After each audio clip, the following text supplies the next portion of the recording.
Kabat, di sini kita ada pertanyaan nih terkait dengan pertanyaan sebaik-baiknya manusia. Jadi untuk anak muda itu kebanyakan masih bimbang ya. Itu maksudnya indikatornya seperti apa sih? Atau sebaik-baiknya manusia itu yang kayak gimana sih? Mohon dijelaskan ke Abad untuk pertanyaan ini supaya anak muda itu nggak bingung lagi. Jadi indikatornya itu seperti apa? Terima kasih Kak Rizky atas pertanyaannya.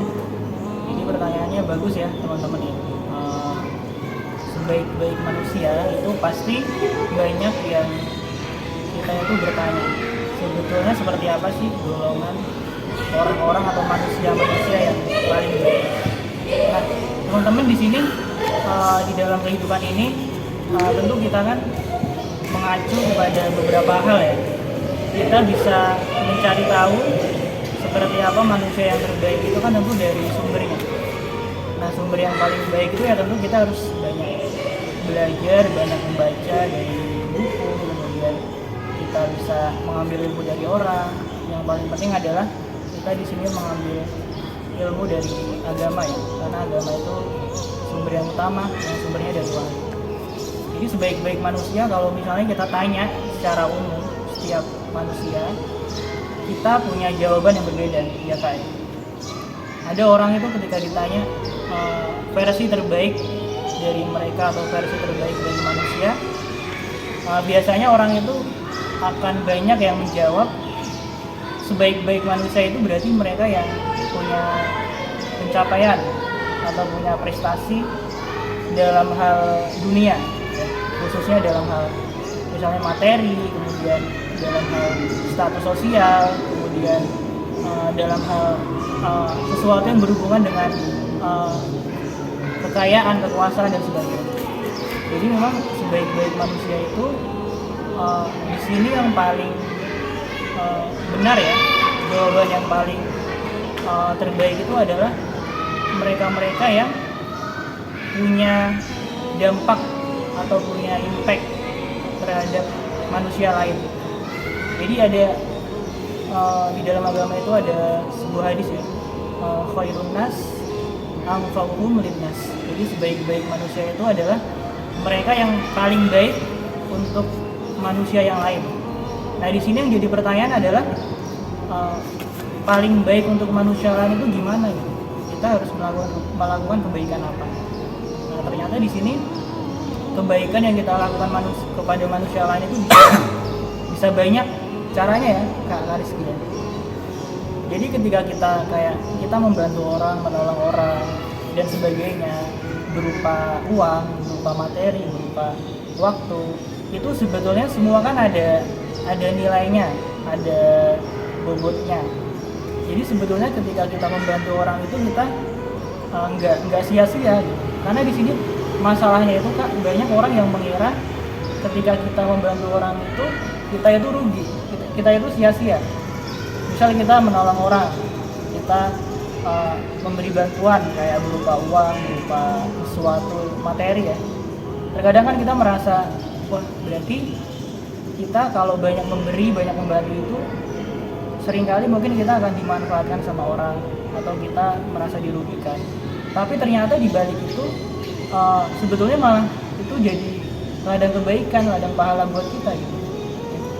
Jadi nggak ada satupun hal kebaikan yang sia-sia teman-teman ya.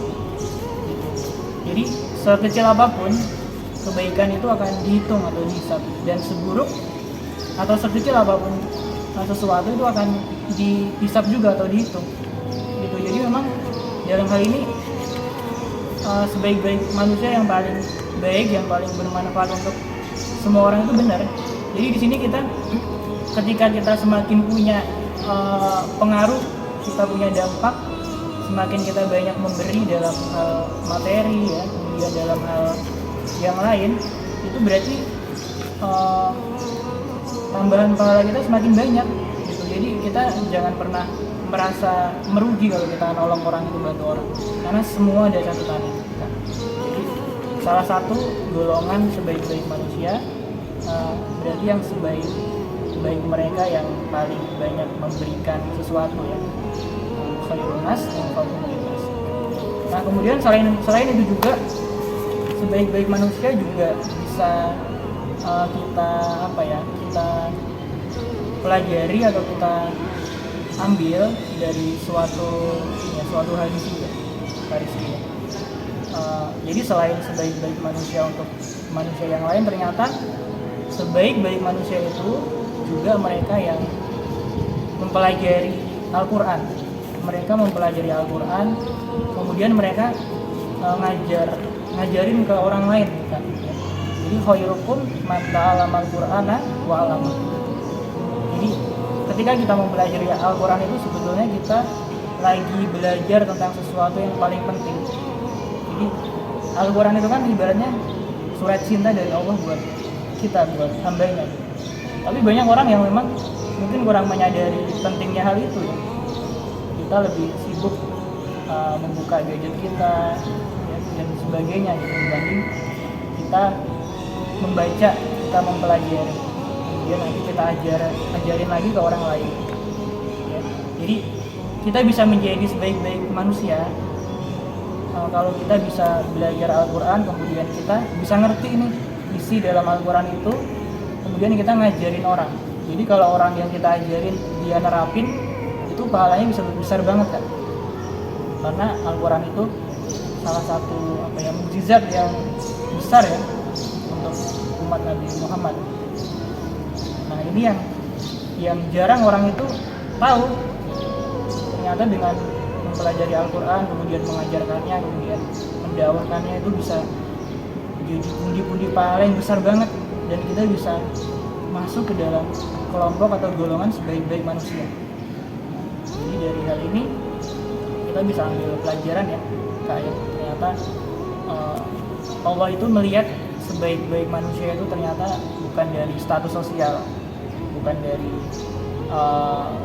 dia itu siapa, dia dari keturunan apa, tapi dari dia yang tadi yang punya banyak dampak, pengaruh, manfaat buat orang lain, dan mereka yang bisa membaca Al-Quran, kemudian memahami, kemudian mengajarkannya dan mengamalkannya.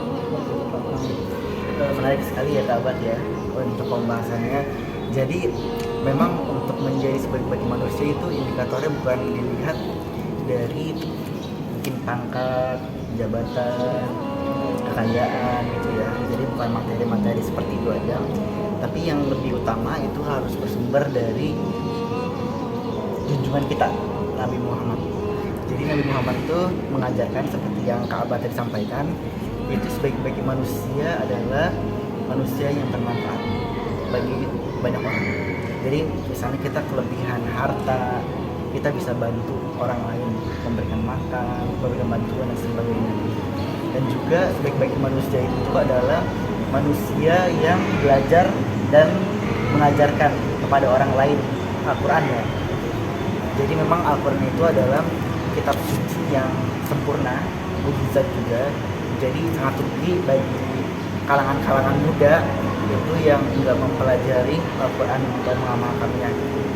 Jadi memang kalau misalnya kalian bingung nih apa itu sebaik-baiknya manusia, kalian bisa contoh aja Nabi Muhammad. Jadi Nabi Muhammad itu bilang sebaik-baik manusia itu adalah orang yang paling bermanfaat dan juga belajar dan mengamalkan Al-Quran.